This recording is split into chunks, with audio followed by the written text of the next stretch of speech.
saw you on TV, and you're like the same in the store. It's really you. Really you, and you act the same way, and you're just as excited. I'm like, well, because it's real. Less than 1% of a family business makes it to a fourth generation, much less a fifth. So I'm fifth generation. We used to literally draw the advertisements for our print paper, like by hand, from scratch. We are celebrating our 140th year, which is hard to believe. There's not many businesses that can say that ever. Seeing the consistency of our branding, seeing the consistency of our logos, seeing the consistency of the people and who we are, and that's huge. I mean, at the end of the day, our goal is to please and serve our customers.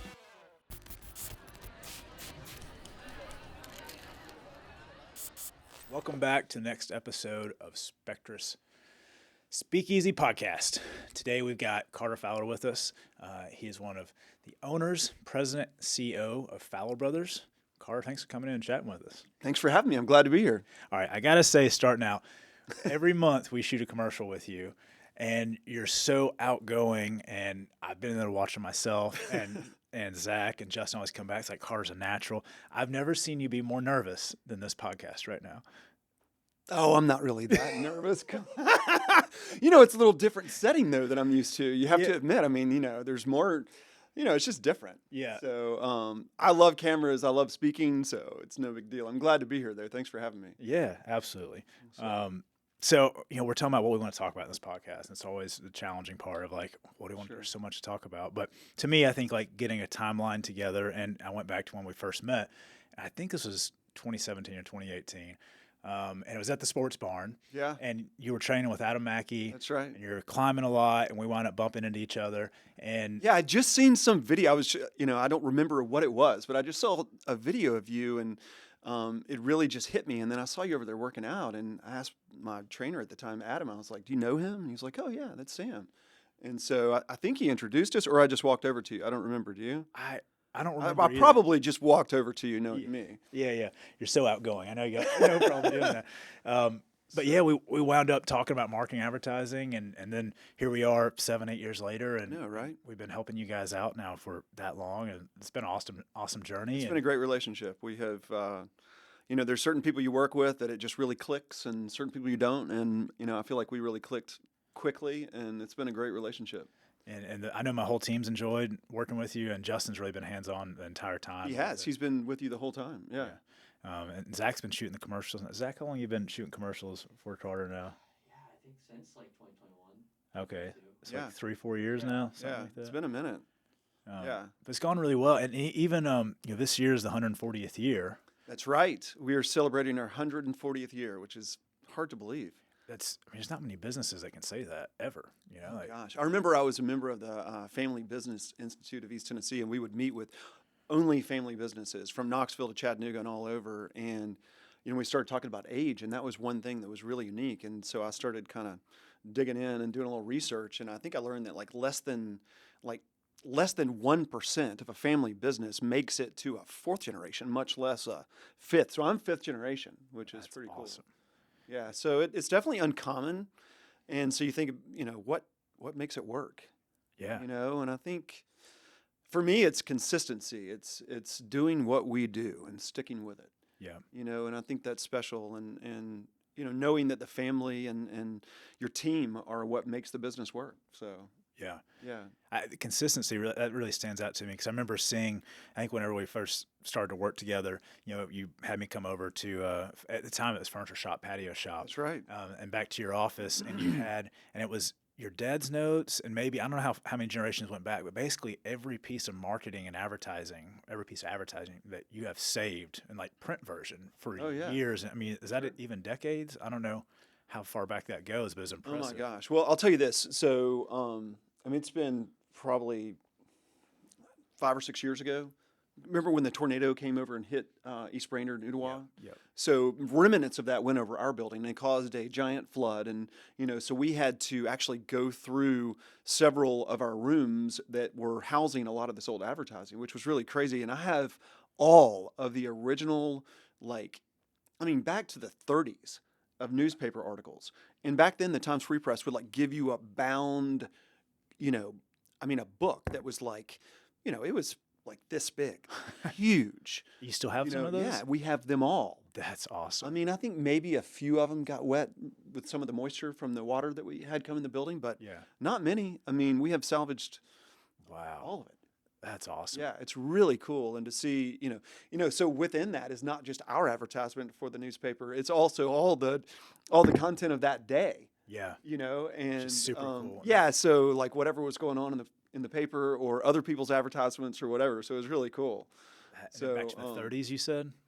There are some back to the 30s. I don't know how many go back prior to that. Yeah. But there's so many that it's honestly hard to go through. Like mind blowing. I mean, literally, it would take up a quarter of this room. Yeah.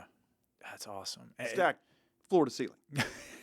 Like, and it was cool to see the notes you had of like how much you spent each month on marketing advertising back for years and years and years. And of all the businesses that we've worked with, I couldn't tell you how many, if there's any others that have that much data, especially like it's easier now, I feel like with computers, right? And all the data analytics, Sure. it just automatically feeds from. Sure, that's right. But you have it like calculated out like you're manually, so if there was billboard buys or there was TV buys, and especially back like 20, 30 years ago when it wasn't as much data. And I think that consistency has really paid off. It's really cool. Yeah, it's interesting to see kind of, when I came to the company, I guess I started full-time in 1999.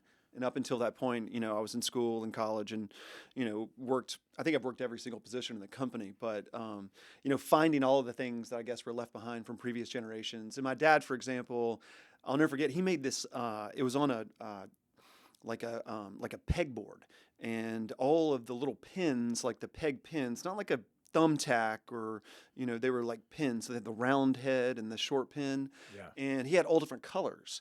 And he would actually use the colors to designate different demographics throughout the Chattanooga area and beyond as to where our customers would be. And each one had a different color.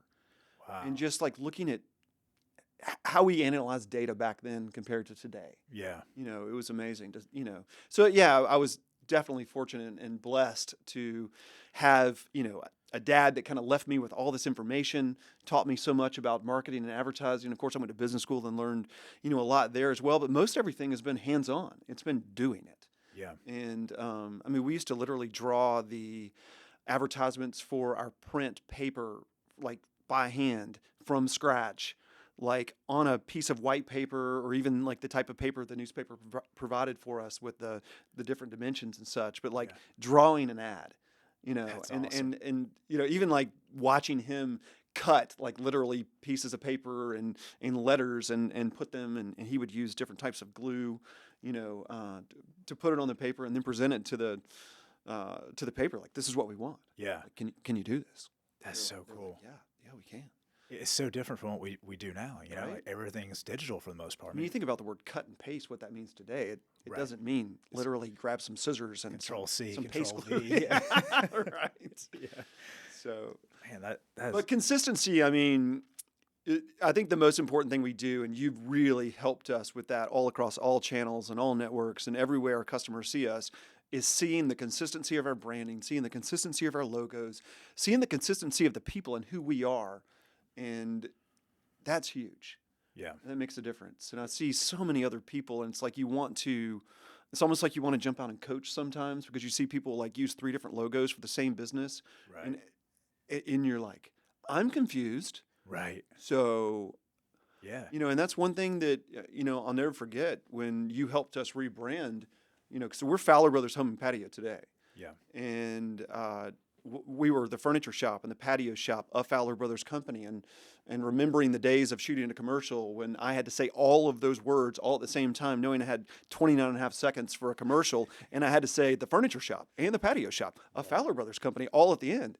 And you're like, and I-24, 4th Avenue exit. And all of a sudden it's like, oh my gosh, how much time do I have left? Yeah. And it was a mouthful. And, I'll never forget you telling me about the idea of just driving by the interstate and seeing, the sign said the furniture shop, but the barn roof, it said the patio shop, and you're doing 60 miles an hour. Yeah. 80,000 plus people per day are doing that. It's confusing. It was It's kind of like patio. Yeah. And So- from the business side, like the majority of your space that you're paying for is interior furnishing, your home furnishings. Yeah. But you didn't really see that because it's inside, it has it's a whole right. building around it. And I then, know. but you have that awesome outdoor space of all that outdoor furniture. And of course, it's easy to see that.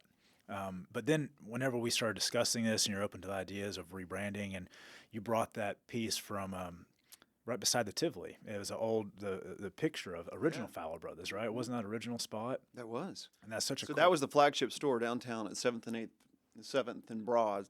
And that was the store I grew up in. I mean, 4 stories of furniture plus a basement. That's so cool. So I'll never forget my dad. We were, he took me on like a little drive during the day, and it's like, they're building Hamilton Place Mall. This is kind of going to be sort of the demise of our downtown, because at the time there was no downtown shopping. Yeah. Except for Fowler's and Bruce Baird's and Fisher Evans, maybe a couple other local businesses at the time. And there was no place to eat downtown, hardly, unless you were a member of the Mountain City Club. And there was no place to live downtown. Yeah. Maybe a couple high-rise, condos, but not really. Right. So, and I think that's where we are today. It's a little different in Chattanooga. You can, you can shop, live, work, play all downtown. Plenty of places to eat. That's for Yeah, sure. and so that's why we ended up moving our facility over to where we are today. Yeah. Is because that downtown area just changed. I mean, It seems like it was a good move though, because you have such it was visibility. great. It was great. I mean, think about it. We have over 2.5 acres of outdoor showroom alongside the interstate, and to be honest, that's unheard of. Like I said, 80,000 plus cars per day. We were the very first retail store that offered patio furniture to have an outdoor display of patio furniture. And it's probably one of the few businesses that really benefits. Well, I mean, there's probably others, but you benefit, I would say, dare say the most, out of the terrible traffic jams that we have going up the Ridge Cut, because they sit right at your building. I would 0 say mile per hour. both, our store and the Barn Nursery, our neighbor, Yeah. would also benefit from it as well. I mean, I'll never forget my dad. We were looking for another neighbor and someone else that could be a tenant for us at the time. And I'll never forget my dad meeting Jim Webster, the Barn Nursery, like literally in his, they had a smaller, more of a very specialized nursery. Yeah. I think it was in Rossville. Pretty sure. I could ask Cole, but. Yeah, my dad met him and was like, hey, I got this great property. You want to come see it? And, be a great place for a nursery. And that's, same kind of thing. Wow. Just great exposure. But yeah, 2.5 acres of outdoor showroom to display our furniture. And, one thing about us, we're always trying to update and make our displays even better. So you have to come and see what we've done recently. So they're actually finishing this week our updates to our outdoor patio shop, which includes all new concrete patio walkways and concrete patio, and just a really nice for our customers to have a much safer and a much more enjoyable experience as they're walking around looking at furniture. Yeah. So really excited. You got to come check it out. It's really cool. Absolutely. I love how in that space you've got like all the different samples of furniture, from like the Polywood and brands like that where they're set up, and so you can actually see what they're like and sit down in real life versus just having to go to other places maybe don't have that That's right. space to be able to see them, and you just have to order it and hope it's right. But there's so many various colors and types, and even under the covering out there, it feels like, oh, this would be an awesome patio to have at my house. Right. It feels homey when you Well, walk into I think that's what people need now. They need to be able to touch and feel. They need to try, and they need to work with a company they know, like, and trust. And I think, we can make them feel at ease based on, we're celebrating, like you said, our 140th anniversary, and that makes people feel at ease. Like, these people have been here a long time. Yeah. And then when they meet our team members, they know we care, and they know how much they can really benefit from shopping with us, because they can, they can try it, they can sit in it, they can touch it, they can feel it, and they know that we're going to deliver it to them fully assembled. There's so much furniture you buy online that you have to put together, and you haven't sat in it. You don't know about the arm height. You don't know how it fits you. Yep. You don't know. It's because we watch people sit in things all the time, especially couples of different heights maybe, and the guy's like, it looks like he's he's huge on it, and at the same time she's like, oh, it's good for me. But there's a balance, and we can help people find that. It's funny you bring that up because recently I moved back into a vacation rental property I have. That's right, yeah. And that furniture I bought that's been going to where I live in North Chattanooga. Yeah. So I'm selling that house, and I moved all that furniture up to my house on the mountain. And so I basically gave away or threw away the vacation rental furniture. Yeah. And moving that furniture out, it's so light and flimsy, and it was stuff I ordered online because it was the cheapest. Right. And back then, it's like, it's going in vacation rental. I don't care. I'm just going to buy the cheapest. But it was barely, most of it was like torn up, barely holding together. And then I moved the stickly furniture and other pieces I bought, like that big stickly couch I have and the big stickly, what's it called? The wooden Walnut beds. Grove. Yeah, Walnut Grove. Mm-hmm. Those things are sturdy as hell. I mean, it's holding the whole house in place. And so moving that up there, I'm like, this is such better quality stuff. Yeah. And I got to go try it, like sit on the couch in a showroom. You can't do that with the internet. It's true. You give me chills. It's like, I mean, it's who we are. It's what we do. Yeah. And I think we talked about consistency, and the number one thing for me is quality. Yeah. Because I can guarantee my pricing. I can prove that we're a company you can, trust and be assured that we're going to take care of you. But the quality is it's really important that we make sure that we offer the right brands that have the right quality. And, I'm looking back into our history and thinking in 1900, our slogan was dependable furniture. And it's interesting. It's still who we are today. Yeah. We may describe it different with different language, but it's still who we are today. Yeah. And I think you look at a company and you look at what I kind of refer to as company DNA. It's what you're made of.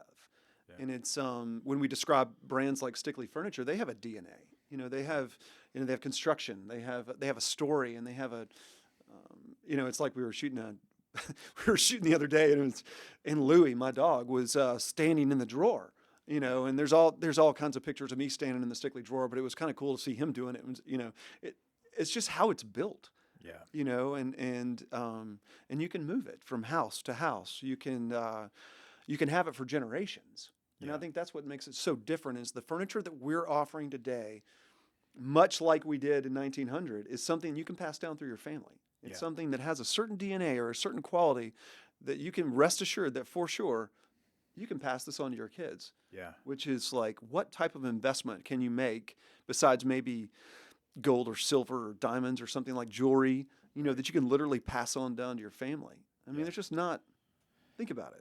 That slogan was ahead of its time because in 1900, I mean, none of us were alive in 1900, obviously, but I would imagine that most things were probably made of harder wood back then. There were probably better construction. And now, it was really ahead of its time because now there is a far reaching There's a larger difference. spread for sure. And, it's just like home construction.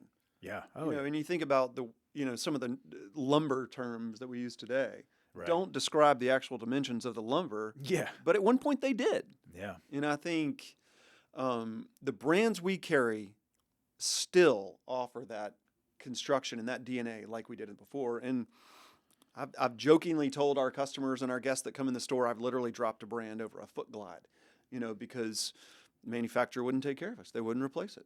I was like, okay, we're not going to do this anymore because we're only going to offer the brands to our customers that we know they can depend on. Yeah. And so that's why we got to be dynamic too. And I think with our brand selection, with our styling, everything, we're dynamic. We're constantly changing. Yeah. Not necessarily the brands that we carry because we're the oldest Stickley dealer in the country. We've been selling Stickley. I didn't know that. Yeah. All these years of working together. Wow. Yeah, it's really interesting. I mean, the current family, the Audi family that owns the company today, we were selling Stickley before they ever acquired the company. Oh, wow. And so we actually worked with, I guess the Louise Stickley was the wife of, the past owner of Stickley at the time. So we need to get them to the 140th party. I know, right? We should send them invites. We should. That would be super cool. That would be pretty cool. We need to figure out something that they like. Maybe it's a wine, music, something that would get them here. That would be cool. Hell, have them come talk, Edward, one of the current president of the company is a friend of mine, and, that's one thing special about us too, is like just the relationships with these brands that we've had. I mean, I mentioned Edward Audi at Stickley. I mean, I remember when Edward and I he's a little bit older than me, but not much. I remember, back in the day, we'd go to Furniture Market with our parents, and they'd be working or doing whatever, hanging out, and the upstairs of Stickley has a house in High Point, and we'd go downstairs in the basement and play pool. We'd just be hanging out. It's like, and these relationships are sort of, timeless. Yeah. Pretty cool. Where are they based out of? So they're up in Manlius, New York. It's a suburb of Syracuse. Okay. So, yeah, the original factory was in Fayetteville, and today it's in Manlius. It's been there since forever. And they're making majority of this stuff in America, right? 100%. They do have an offshore facility that they use to make their own parts. sometimes. But and then the Walnut Grove collection is made over there, and the Pasadena Bungalow collection was made over there. And other than that, they pretty much use it to make them their own parts, which makes them a little bit more vertically integrated as well, and allows the pricing to be controlled too. Sure. But I'd say 85% of Stickley is all made in America. All their upholstery, all their leather, all the Mission collection, all the Cherry collection. Yeah. The majority of what people think of when they think of Stickley is made in America. It would be awesome for us to, Zach, I'm going to sign you up for this. Justin as well. We'll make it a part Spectruss, part Fowler venture. There you go. We should go up to Stickley and go see their factory. Let's do it. That would be an awesome trip. Oh, it's a fun trip. And I think one thing you learn about Stickley as a manufacturing company when you tour the factory is just all the little minuscule details that people don't even think about. And for example, we were talking about kind of the green movement, if you will, in regards to like, because all of us want to be good to the environment, right? All of us want to do our part in different ways. I mean, you know, we recycle, we recycle all of our glass and plastic and cardboard and all that kind of stuff. I mean, I work with West Rock at Fowler's to, make sure that all the cardboard that we have coming in from every single box is recycled. Yeah. We definitely donate some. We give some to some different farmers for their crops and different things around Chattanooga. More like local gardeners. I shouldn't say farmers, but yeah. But so I'm thinking about just green and Stickley. When you walk through their factory, you see all these chutes, and they look like mail chutes. You shoot mail to different departments in a big building, right? They are designed to vacuum all of the sawdust that is made during the manufacturing process. So every time somebody cuts a piece of lumber and there's sawdust, it's sucked up, goes in the mail chutes, goes in a little sort of outbuilding, if you will, and they mix in like fillers and bonders or whatever to make these cubes that are stored to, in turn, be used to heat the factory in the winter. Oh, wow. I mean, that's super cool. Right? Makes sense. And then, you add that to the fact that they're making furniture that lasts generations, that doesn't ever have to be replaced. It never ends up in a dumpster. It never gets thrown away. Maybe it finds itself to an antique store. Yeah. Which is another interesting point. I mean, how many furniture companies that were made in America in 1900 could be sold for, hundreds of thousands of dollars in the antique market, down the road. Yeah, I mean, that alone is unique to our industry. Yeah, that's an interesting point about like the carbon footprint of if you're not just constantly going through cheap furniture. Yeah. You think about the carbon footprint of having to deliver cheap furniture that's breaking in a couple of Right. years' time and deliver more and deliver more. So true.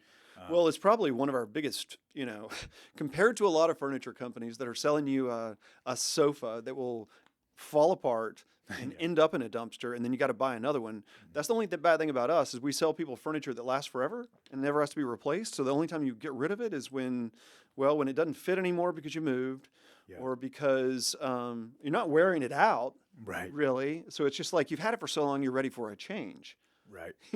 So you can sell it to someone else and Yeah. they take it and use it as Sure. well, as opposed Exactly. to like my vacation rental furniture. I just tossed in a dumpster. There you go. A lot of it. The only thing I didn't toss was, I gave one couch away to a buddy of mine who needed one, and I was like, "All right, here, you just have this. Are you buying one?" And he's in a small apartment. And then I don't know if you remember, I made that bed out of stainless steel and cedar that took like a month, and I forgot how heavy that son of a bitch was. Oh my God, we went to move it out of there. The backboard, couldn't lift it. I made one piece, and Hannah and I moved it, but it was everything we had to get it out of there. Yeah. And I actually moved it in by myself, and it took me a while to remember how the hell did I get in here, but I used like kind of Egyptian style engineering. I took PVC pipes and just rolled it across the floor, but thinking about how even it being so heavy, it would still squeak and make noise, like sitting on the bed, you kind of hear it because like the way I didn't think through. It took me a month to build this bed, and I was trying to think through how to make the joints and how they connect, because otherwise that will be a point of flex, as you're getting in and out of the bed and it's moving and making noise. But then I put the Stickley bed together, and I was expecting a socket wrench. So I had my socket set. And it just Pretty cool how it goes together. Right? It just popped in play, and I was looking at instructions. I literally YouTubed it. It can't be that simple, and it just popped right out. Yeah. It's like, holy shit, that was so easy, Right? And then it's super sturdy, makes no noise. People call us after they move, and they're like, "Did we lose the parts? Like, how do you do?" No, it just literally slides Yeah. together. So that, we talk about Stickley's construction. Oftentimes we talk about things that are unique to the industry. And so Stickley has about 17 or so construction features that are technically unique to the industry, meaning that not many or none other furniture manufacturers use the same type of techniques. And what they call their bed irons is one of those unique construction features. So they actually use a custom cast iron plate that they they route out a place to insert that. Yeah. So it's solid with the bed. Yeah. And then it has these big cast iron bolts that go into the wood Yeah. that just slide in and click down. Yeah. Which means that over expansion and contraction through time, if you need to loosen the bolts or tighten the bolts, you can do so. Yeah. But nobody else does that. So the only comparable scenario is like other manufacturers have these little hooks, and it kind of goes in a slot and hooks in, Yeah. and it's like this wide. Right. So These were so much sturdier. yeah, And it's so easy. I was, because the bed's pretty heavy, I was expecting it to have big lag bolts or something, Right. big bolts. Yeah, And all the internet stuff that I bought in the past, you've got to have a socket set. Go ahead and get an impact, because there's going to be like 4 to 8 bolts per yeah. corner, and it's still going to squeak and make noise. So anyway, I thought that was pretty neat. It was kind of eye-opening carrying my old bed out of there. I did put it in storage just in case one day maybe I'll put it in a guest room. The only problem is it's about 14 feet wide. it's so big. It is so, that's because funny. I made the side tables float like I wanted to have, because I wanted kind of a combination of like that, the feng shui of like Japanese side tables attached like a mid-century modern with like the lower Scandinavian height. And so I tried making that thing, but it looked kind of cool, but construction is way more challenging than what I thought it would be. There's a lot of movement. I think it is. Yeah, I mean, I think, we have people come in and tell us, they look at Stickley and they're like, yeah, I'm going to go build that. And I'm like, okay. Yeah. If you, Yeah. I mean, more power, I'd say go for it. It took me a month, and I cut that thing apart and welded it back together. Who knows how many times trying to get measurements. Anyway, not that I'm the best engineer in the world. I just thought that was I was like, I got to tell Carter next time I see him about this. Very cool. Yeah, that was. So anyway, much better house now. Much really excited to have the Stickley furniture in Well, I'm there. glad you got the polywood out on the porch, too. Oh, I think, yeah. talk about bulletproof. Yeah, because that's my another, like, every, say, 2 seasons in the past, because vacation rental, I didn't want to spend a lot of money. In my mind, I was thinking I'm going to spend less money. Yeah. And I'll go buy whatever's on sale, which is probably going to be Walmart's real shitty. So maybe I'll go look better to like Home Depot or Lowe's, which is still pretty shitty. But it did not fail. Over the 10 years of vacation rental, about every 2 seasons, it would be completely rotted. Yeah. Just worn out, but the polywood, it'll probably outlive me. It's going to be there. My son and daughter go to Baylor School here in Chattanooga. And so one of the guys down there is like, hey, we got to we have this new pool, and we put all this old furniture out there. It's not lasting. What do you recommend? And I was like, I would just get some like just polywood chaises, kind of like the ones you got in black. Yeah. They got them in white. And I was like, there's no fabric, there's no metal to have to paint or deal with scratching or anything like that. It's just essentially bulletproof. Yeah. I mean, because, whether it's a rental scenario or whether it's at our house or whether it's in an institutional environment, I mean, at the end of the day, we don't want maintenance, do we? Right. We don't want to have to deal with something that's not going to hold up. Yeah. Maybe in a residential thing, we can deal with something that might have a little scratch or whatever, but, you want it to hold up. You don't have to worry about it. Yeah. And I think, buy things like the polywood and again, a little plug to us. Remember that when you get it through us, we're going to assemble it. You get a better price because, we have found that you can buy polywood online. We had one of our customers come in and tell one of our team members they had just bought this polywood Adirondack chair, and they got it for this price, and we were like, well, it would have been cheaper here had you, And then they told us about assembling it, and they're like, well, they sent 2 right arms, and they forgot to put all the screws in the box. So we had to call, and then they had to send us to a new arm and screws, and we had to send the other part, or they made us throw it away, or whatever. I mean, it's just like, really? And those things come pretty much flat, right? So you have a lot of assembly if you're assembling a chair. Like, oh yeah, they come in boxes like this. Yeah, I didn't realize that. I was sitting in actually the other night having a whiskey drink, and I was looking down. I was like, I bet this all came flat. This was a lot of screws in there. Every one of those planks and everything. I'm like, I'm really glad that I did not have to do that myself. Right? Yeah, I don't do well with it. Yeah, Especially, and that's it's like for us, that's what we do every day. Yeah. It's normal. for one of our team members to put it together, it's no big deal. You give that to a consumer that's never seen it before. It's their very first time. Whether they're really good at stuff like that or not, it's still your first time. Right. You got to kind of work through it and figure it out. And most likely, you're going to need to read the directions, and you're going to hope that they sent all the right parts. Right. So that kind of mentioned different colors of the chairs and all the different options, everything there. And like when you walk in the showroom, I mean, you've got all kinds of furniture inside and as well as outside. Right. But you guys have like a whole. I mean, of course, you're there. I feel like all the time, except for Wednesdays and Sundays, right? I mean, yeah, that's right. I mean, I'm pretty consistent on the Wednesday thing, But then I think before my brother retired, when he went into the ministry, the one thing he gave me advice on, he's like, don't lose your day off.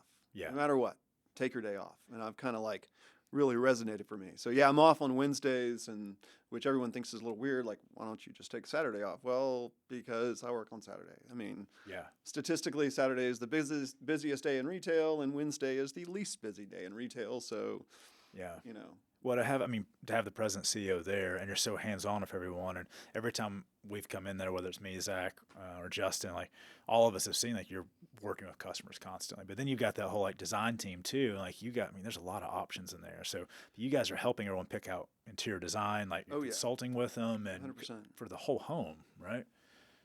Definitely. So we've got a great design staff on hand in both indoor and outdoor that will help people pull together their space, whether it requires more of a drawing of a space plan or just helping people pick out the perfect fabrics and the right finishes to go with their existing pieces.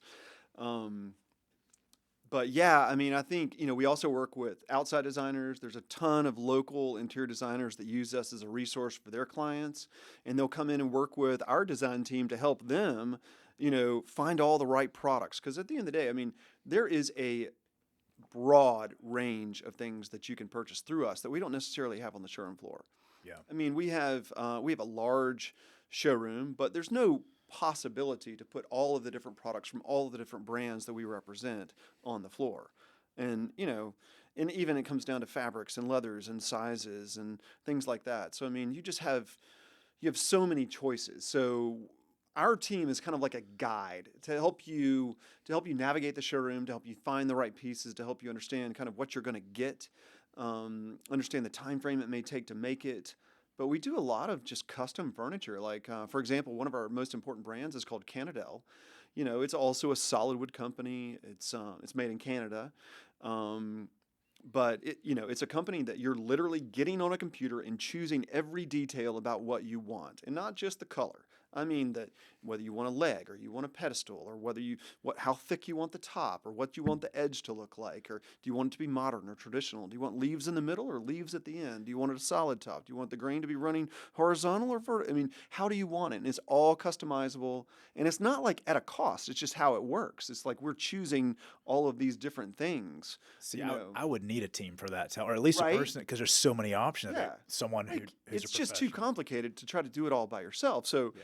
Back to the online equation. Why would you want to do all that by yourself when there's a local team it's their pleasure to do it for you, and it's at no expense? It's actually cheaper to do it that way. Yeah. It's cheaper to buy local. It's cheaper to buy quality. And just staying on top of trends too, right? Because it's constantly changing. Like you go from mid-century moderns booming one time to okay, now we're gonna go to big oversized, overfluffed, whatever the back to the dynamic part of the equation. I mean, we have to be ready to change, ready to move at any moment. And I think that's that's how fashion is. If we look at like where does fashion come from? Well, oftentimes it comes from especially ladies, but also men's clothing and stuff like that. And we'll see it trickle down. So, I mean, from handbag colors to different types of things like, in fashion, we have shoes and boots and all different types of things that also, mimic what we're going to see in the furniture world. Yeah.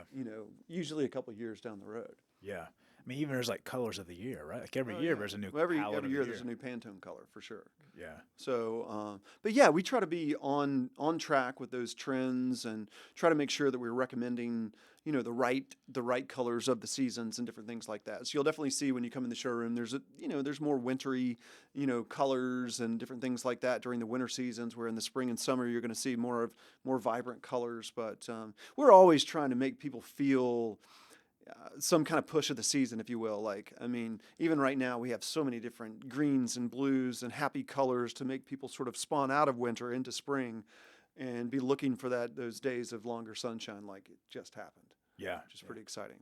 Yeah, there's really a cool, like, working with you now for 7-8 years, which I need to get that number actually defined. Like Yeah, right. we should. But the seasonality is very. I mean, there's seasonality in every business, but for you all especially, and then even year to year, because like the trends and everything. But you go from right now we're going into spring, and so like outdoors now going to be on everyone's mind. They're like, That's all right, right. I want my patio. Like I want to be able to grill outside and have the best grill, the Yeah. new green egg or whatever Yeah. it may be. Like, so that's.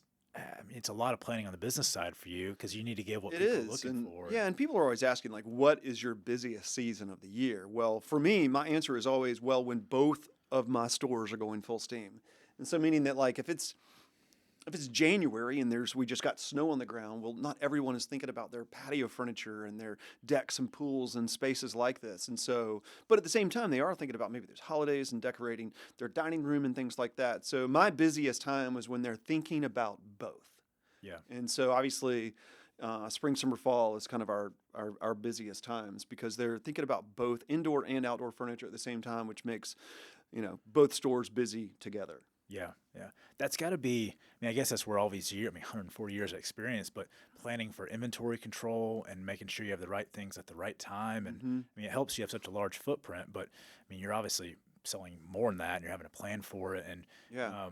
I guess that's where that consistency and all the experience comes into play. And Definitely. And, for me, my biggest asset regarding experience is I was like literally born there. yeah, right. Like, it doesn't get, it's definitely unique. I mean, being in a family business, like I told you, my summer jobs were selling patio furniture. And I'll never forget, like, being the 15-year-old kid selling people patio furniture. And they're like, how do you know all this about this stuff? And it's like, because, this is what my dad talked about. This is what we did. I went to work with my dad all the time. Yeah. When I was growing up, my mom and dad worked. And so I was oftentimes at the store. I was either getting into mischief or helping my dad do something. I mean, there's so many stories about me when I was a little kid. Yeah. So downtown in that 4-story building, I'll tell you one of them just now because it's pretty funny. So I had gone to the dentist office. My mom had gone to the dentist. I went to Dr. Fred when I was growing up. That's where I went to. Fred Whitmire. Yeah, he kind of did a lot of the kids and. Uh-huh.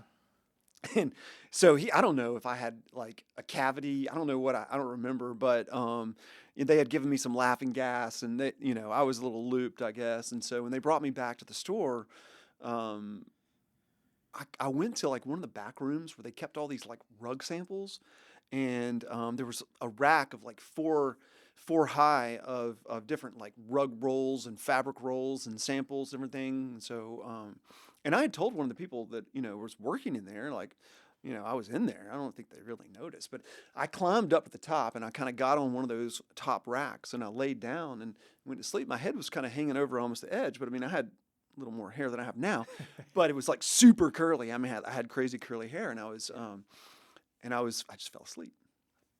Well, the next thing you know, my mom's looking for me. She can't find me. And she's like starting to freak out and tells my dad, well, he's gone. I can't, Yeah.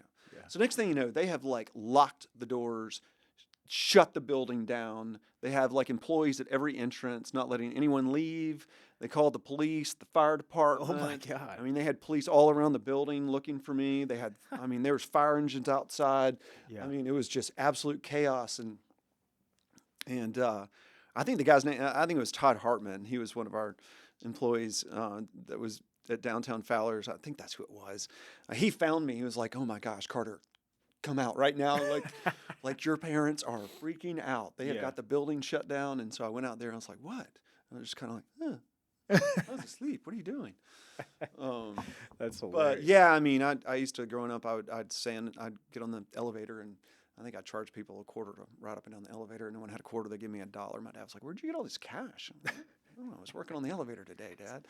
Already hustling. But yeah, when I was a little kid, it was just kind of like part of who we were. And so, like I said, starting at 15, I'd be out there selling patio furniture and I'd be doing like a little bit more exaggerated demonstrations. I'd be like, look how durable this is. Right. Like you can't break it.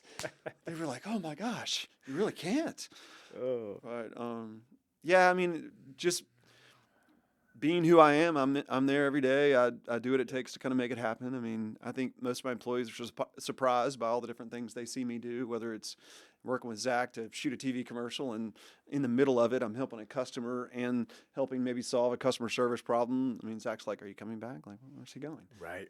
But yeah, I mean, my motto is make it happen.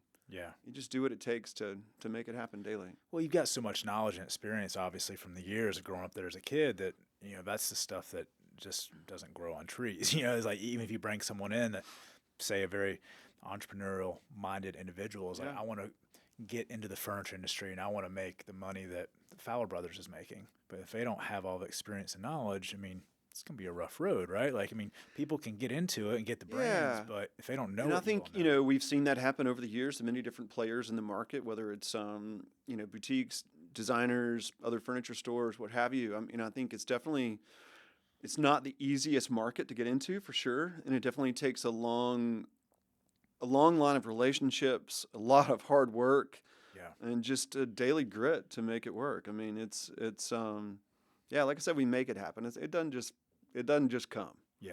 Well, you got to have passion. I mean, you clearly have passion for it, because most president CEOs of most companies, I mean, I would say the majority want to have as much time on the golf course or maybe at the climbing crag or fly fishing. I mean, of course, I know you take some great trips like every person should, know, but for a president CEO to be there, 5-6 days a week working with all the people on the floor. It's not like you're hiding in the back, you know?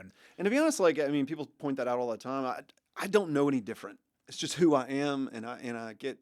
I'm just excited, at what we do and our teams and the changes and all the different things we do. I mean, I'm very passionate about our company, about our family business, about each one of our employees and their families. And I think, we just behave a little differently as a company, as a group of people. Our DNA, our corporate structure, and it's just different. Yeah. And I think it really comes down to the family business aspect. I think really makes a very impactful difference.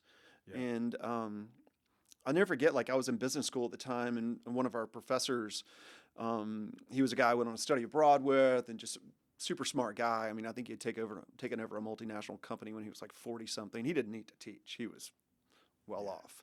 And he was one of the guys I was like, "Hey, what do you think about the family business? How do you describe it? How do you compare it to the corporate world? Like, what, how do you see a family business functioning different?" And he was like, "Well, the biggest thing, it's about individuals who can make real decisions quickly." And you start thinking about it, like, I don't need a panel. Yeah. You know what I mean? There's no, like, we're not working with the board of directors over here, because basically our board is our family. Right. And I think that allows a company like ours to move quickly and be dynamic. Yeah. And I think, a lot of companies are hindered by what the corporate manual says for them to do or what they're supposed to say. Yep. I mean, we love Stickley, and they make some incredible quality furniture. But from dealing with their customer service team, sometimes, not all the time, don't misunderstand, but sometimes it feels like they were reading out of their manual as what they're supposed to say to us. Right. You know what I mean? Like, and I guess, technically they're a family business as well too, but maybe the size changes it sometimes. Right. It makes you feel a little bit more corporate. But I think that's what makes us special every day, is that we are a down-to-earth family business that can make live decisions quickly. Yeah. And I think that's huge. I want to give some companies kind of like the way out with this as well about customer support, because I agree with you. There's a certain size, and then it's like the scale changes, right? And the reality of it is, like, some things are going to suffer, like maybe customer support. Yeah. But I did hear interesting, I think it's another podcast interview I was watching the other day, and it was with Jeff Bezos, and he was talking about them as a company sitting there, and they had a small team, and they're like, "Well, how long is our customer service time now?" And they're like, "Well, it should be somewhere between average 3 to 5 minutes." And they're going around the table and boardroom, and everyone has these different thoughts and data points, and they're like, "Why don't we just pick up the phone and call them?" And everyone's like, mind blown, right? And so he picked up his phone, called customer service. Jeff Bezos calls his own customer service, and it was like 15 minutes. Yeah. And it was like, okay, we need to get this shit together. Like, we need to fix this. And I will say, like, now you go to this company that's obviously one of the largest companies in the entire world, and they've kind of got that figured out. Like it's amazing the size they are and how much better they do it than so many other companies. So true. It kind of gives a lot of people no excuse anymore. Like they kind of have to It's like. true. I call it the corporate answer. Yeah. How many times have you gotten that answer on the telephone? You're like, are you sure? That's Right. the best you can do? Yeah. Yeah. Like, I mean, really? Yeah. I had a guy teach me that a long time ago, and I think it really resonated with me that, like, that's it. You nailed it. Yeah. There's the difference between being able to say, I want to do what I can to help you. I want to figure out a way to make this work, because you do deserve that. Yeah. And I think, a lot of times it's just like the corporate answer is more or less what the manual says to say, how long the manual says to spend with them. Yeah. You know what I mean? Like, Yeah. it's something different. So anytime I come across that, I sort of just call people out, be like, you know what? That's the corporate answer. Yeah. I want you to take a minute. I want you to go back and I want you to think about that. And I want you to decide, is that the best you got? Right. Really? Yeah. And so that helps me with our customer service in general, with the idea that, like, in order to avoid the corporate answer, what do we need to do? Because obviously we have a plan. But does the plan always work perfectly? Not necessarily. So Right. we have to be sort of what I call firm but flexible. Yeah. Meaning the plan's the direction we want to go. I mean, that's the answer, but, like, did it work? Yeah. Is everybody happy? Because, Yeah. I mean, at the end of the day, our goal is to please and serve our customer. Yeah. So, There's definitely something. I was thinking about this week actually. Some of the companies that we've worked with at Spectruss over the years, and therefore, especially pre-COVID, we got into trying to be more of like a large ad agency is who we wanted to compete with, and that's what Yeah. I thought I wanted us to be. And so we started bidding on some of these jobs, and some of the jobs that we probably had no business being in that room. Not because me or my team members lack the ability to do the work necessarily, but we lack the size of the team and the politics needed, and like the kind of the bullshit needed. And I'm like, I don't want to say every big ad agency is bullshit because that's not true. They do Yeah. great work, sure. but there's a lot of inefficiencies. And what I found and how I kind of wrap my head around it to make myself feel good, it's probably me trying to justify that, like, we're not a massive ad agency, but that's really not who I want to be, because in that corporate world, it's a lot of inefficiency. It's a lot of sitting there like everyone in a boardroom, there's always politics, and the time it takes to push anything live, whether in our world it's a website or a campaign of some kind. Right. Oh, it's mind-numbing. You have all of these, you got to think about all these variables, and everyone has to be happy, and it goes through all these revisions, and we have to charge 10x more, and we did bid one job this year with a big publicly traded company. They do about $3 billion a year revenue, and we've done work for them in the past, and we bid this job, and I was talking with their team members ahead of getting this as a website quote, and she said, I'll be honest, are you sure that you bid the scope correctly? And I was like, yes, and I know where you're going with this question already. Like, I bid the scope correctly. I gave us some wiggle room because I imagine there's going to be more people to sit in our meetings, and we'll probably have more visions. But the one place where our scope goes out and becomes, cost increases the cost is in revisions. So if we're talking with your company, more and more revisions, and so we just have a clause in there that we bill hourly for that. So if we nail it the first time and we go to programming, there's no extra cost. We can do it for this. But I'm sure you're asking me if we have the right scope because all the other bids came in astronomically higher than us. And she's like, yes, you were the lowest one by a lot. And just to give you numbers, our bid was around, like, I think 55,000, something like that, for a website. Mm-hmm. And I know some people were bidding, some of the companies, and they were probably closer to like 450,000. The reality of it is, like, me being programming minded, like, I could build that website personally. Now, Right. of course, Justin's a better designer. My programmers are better than me. And as a team, we do a lot better job. But it's more the politics of the game. So they went with one of these other companies, and I'm sure they're spending an astronomical amount on the website that, but is it better? Is it really better? Is it better? And what they're really wanting is job security, because they have a marketing department, and then they're presenting to a board, and they probably have a board above that board, right? Like, so original founders that are on a board. And so And I'm sure their budget for that particular thing was here. Yeah. And if they reduce the budget to here, then the following year's budget would be reduced, and that affects their whole team's. Yeah. I mean. So, but then in those projects, the ones we've got in the past, so similar to that, they'll take sometimes 18, 24 months to do we're finishing one right now that's almost 24 months long. And to think about the amount of content that we put out for you and your team every month, monthly TV commercial, monthly, well, now it's more quarterly mailers, social media content. I mean, we're filming with you every week, the website content, the different ads in every place are updated every month. Like, it's great working with you and your team because you're willing to just pull triggers quickly. Always have fresh content, always have fresh ideas, and you'll roll with them, and there's always new things coming out. And it's efficient. It doesn't take all day. Right? Yeah. And I think really every business needs that now. And eventually, even these larger ones that I'm referencing, like, they're going to have to speed up the triggers they're pulling. Well, it's basically the definition of what I was kind of describing a minute ago. Yeah. I mean, that's it.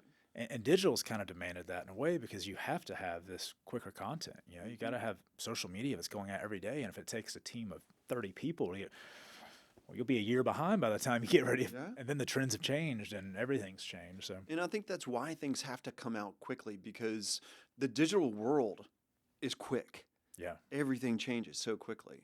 Yeah. And so, I mean, you have to be responsive and quick to it immediately. I mean, I think that's important. Yeah. So it's been great to see all the content that, you being president CEO, work with us and get out quick content. And it's always, authentic content too. It's not just like something that feels corporate and fake. Like, it's so true. I mean, people come in on the store and then be like, I saw you on TV and you're like the same in the store. It's really you. It's really you. And you act the same way and you're just as excited. I'm like, well, because it's real. It's so true though. I mean, it's like, and the dog, they're like, it's so funny. I saw your dog and the dog's here. Yeah. Like, I know. It's who Real we live are. dog. Yeah. So really stand on this. Well, I think, just where we're going with that at the end of the day is just authenticity. Yeah. And just being real. And I think that's in my world, in the family business world specifically, I think being authentic and having a way of just transparent way of seeing you and your company are huge. Yeah. Being able to see that, I'm just a real person, that is trying to sell some furniture. Yeah. It's like it was one of our coolest, I think, videos was was the chill guy. And, but that's kind of, it's so true though. It's just like at the end of the day, if you track me around the store, there's definitely moments where I'm just hanging back. Like the other day I got busted. I was trying out a new recliner. And, I'm by myself. I didn't know anybody's watching me. I'm like, so I'm, it's a new stressless. It's really cool. Yeah. And it's kind of a mid-century vibe. So it has a different kind of feeling and it has this really cool headrest that kind of like, it's just got this like pillow with a strap that goes on the back that, has this weight. So it kind of counterbalances itself and goes up and down. So I'm in the chair and I have no idea anyone's watching me. And I'm just like, I'm reclining. I'm going, I'm like checking out the headrest and, I'm just checking out all the features. Yeah. It's like, Carter, are you having fun? It's like, yes, I am. Thank you very much. I was waiting for you to say you fell asleep in the recliner. Oh yeah, well, that's probably happened too. The better place to fall asleep in our store is in the mattresses. So Yeah. if you need a nap, Right. yeah, it's kind of funny. I mean, yes, I do that too. Yeah. I don't actually fall asleep, but I'll take a siesta. little, yeah. Yeah. Why not? So I know we've got another next month podcast coming up, but before then, in between then, I should say, you've got a trip coming up. I don't know. Can you talk about that at all? Sounds like a pretty awesome sure. trip. Well, I'll tell you. I'll give you a little background story. So, number one, my favorite thing in the world is traveling. I mean, we love to travel. We don't travel the same way a lot of people do. We have more adventure travel. So most of our trips include some type of hike, some type of whether we're fishing or we're climbing or whatever it is, we like to play hard. And so I gave my family, each one of my family members, I have 2 kids and a wife. And so my wife, Cammie, my son, Dawson, my daughter, Lainey.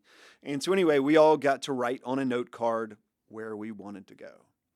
And so for me, I wanted to go to the Dolomites of Italy. I wanted to travel in the mountains and the Italian Alps. And I wanted to see some of those special places. I wanted to visit Zermatt, Switzerland, and maybe go skiing, and I wanted to see Chamonix Mont Blanc, and I thought that was like, possible to do all in one trip. It was more like 2 trips, but we did it. It was really cool. I think one of the coolest hikes we've ever done is in the northern Dolomites and outside of a little town called Alpe di Suzi, and which is south of Bolzano or south of Innsbruck. And we did this just epic hike to these different huts and super big day, and so we're kind of doing something like that this time. And so anyway, my daughter wanted to go to Hawaii. My son wanted to travel in Spain. So we have checked the boxes in all three of those. And then here comes my wife, Cammie. We kind of saved her for last. So she wanted to visit Machu Picchu and hike the Inca Trail. Well, so we're not hiking the Inca Trail. So we couldn't get a permit for the Inca Trail. And so we started doing a little research. And the other like epic hike to get to Machu Picchu is the Salkantay Trail. Okay. Which is about the same length, a little bit longer, but it's, after kind of making the decision to do it, I'm kind of excited that we're doing this one instead because a little bit more altitude. So we're going to get above 15,000 feet. We're camping at over at 14,300.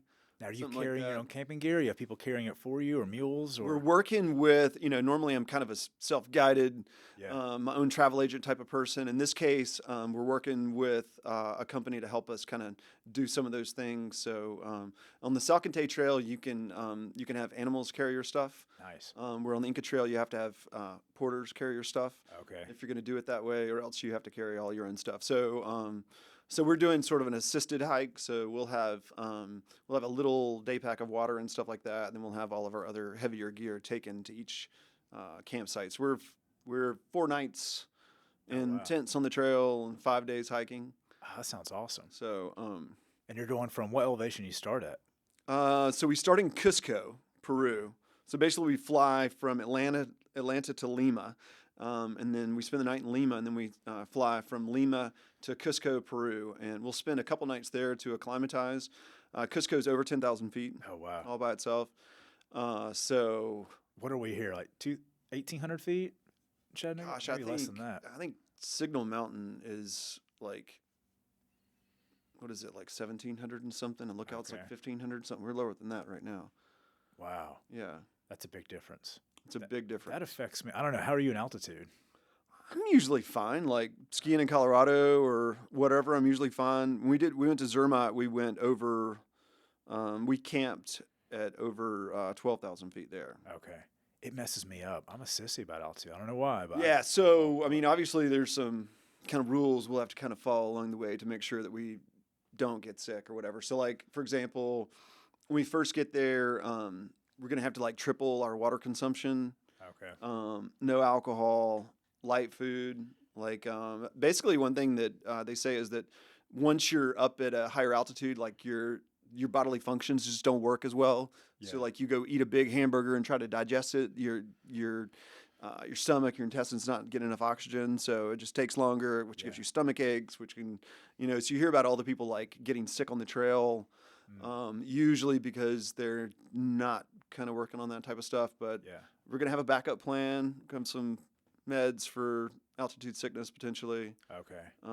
But I mean, hell, a little flask of whiskey probably lasts you a whole week up there. It'd be a so. cheap date with Yeah, altitude. right? Well, that's another cool thing about doing the Salkantay trek is you're actually, so you kind of go up the mountain, then you come down into the village, go up, kind of like that. So we'll have opportunities to buy some things along the way, and but yeah, it's pretty epic. I mean, I think we're gonna.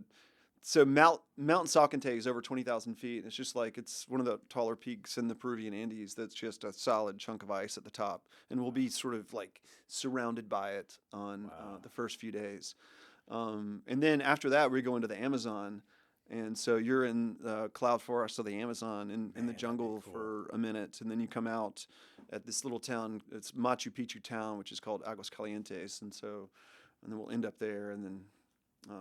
God, that sounds awesome. It's going to be cool. We're excited. How old are your kids again? 15 and 18. And they're good with it. Like yeah, so that's another thing. So I mean, obviously we're just this is a family thing, so we're doing it together. I would imagine I've been telling my wife so one thing we're talking about right now is how to embrace the suck. Yeah. And I think that's one thing you got to do. If you're going to climb a mountain, you're going to put yourself out there in any type of situation where you're doing any multi-day trek or overnight trek or anything like that, where you got to put down, 11 plus miles per day. Yeah. At altitude. At altitude, you got to be ready for it. You got to kind of have the idea that this is not going to be, it's not going to be ice cream the whole time. Have they suffered like that before? Yeah, I was telling you about that hike in the Dolomites. So that was probably one of the biggest days that we've ever had together as a family. And it was kind of funny because we stayed at this really cool place. And we had a breakfast and, we're talking about this trail, but I mean, gosh, we didn't leave the hotel until like 10 a.m. in the morning, right? I mean, most of the time, if you're going to do something big, you're going to start early. Alpine right? start. Yeah, exactly. It's like, I started last night. Yeah. But in this case, we kind of just took it easy, and we were going to kind of cheat a little bit. So we took a couple lifts up to where we wanted to start our hike, and so we did that, and then kind of got us into position. But we hiked, I don't know, I think we did like 14, 15 miles that day. Oh, wow. And we didn't get back until like it was almost dark. It was like 7, after 7 o'clock at night. Yeah. And we're staying in this like really kind of cool, like quaint place, kind of boutique-y kind of place. And we walked in the door and they were like, oh, the Fowlers are here, everyone. They made it back. They were like, oh my gosh, we're about to call a rescue team after y'all. No. I mean, like, you said you were going on this trail and you hadn't made it back yet. We weren't sure if you got lost or whatever. But, I mean, that was one of those adventures where, we had hiked up to this big mountain hut, for lunch. And then we kept hiking. And, it was the type of trail where obviously the sun is hitting it at different parts differently. And so the red blazes on the trail, well, they kind of turn pink after a while. The blazes are the trail markers that help you identify which trail you're on. And, and so it's like, my kids kept going, Dad, what's wrong? I'm like, nothing, I'm fine. But I was, at one point in time, I was almost convinced that we got off trail and we were going to be like, right. I was like, oh my gosh. Have they just faded or something, I guess? They were just faded. Oh, wow. But finally, I saw the next hut, which, was the marker. And we were going to take a descent trail after that. And the next thing you know, here comes the thunder and the rain and the lightning. And you're above the tree line. You're like, oh no. Yeah. I'm like, okay, it's time to run. I was like, so as soon as we got down to the trees, I was like, all right, we're good. And then the rain kind of backed off a little bit. It wasn't too hard. We all had the right gear. It wasn't that bad. But the coolest thing was ending the hike to the sound of the cowbells, because in Italy, there's fences, but they're not like barbed wire fences, but there's some different type of fences. And we get down into this like this kind of field where there's these small little barns, and so we were able to take retreat under this one little barn. And we're sitting there watching all these cows, and they all have their horns. It was like the most epic sound. I think we actually posted on my wife's Instagram. She has a cool Instagram account, and mine's more about the company. but it was this really epic picture of the four of us, all of our rain jackets on, and in the background are like 15 different lightning bolts and the black sky. It was just like, I don't know. Awesome. It was an amazing, amazing hike. You'll just never forget.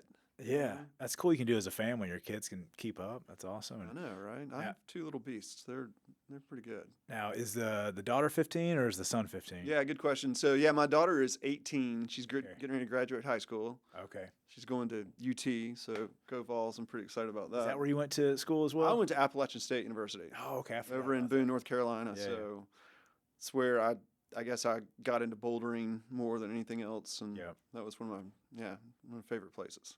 Yeah, we got a lot to talk about next podcast. So you gotta, if you think about it, take some photos and love to share them next podcast of the trip. For sure. Out. Yeah, so we'll be doing that in June.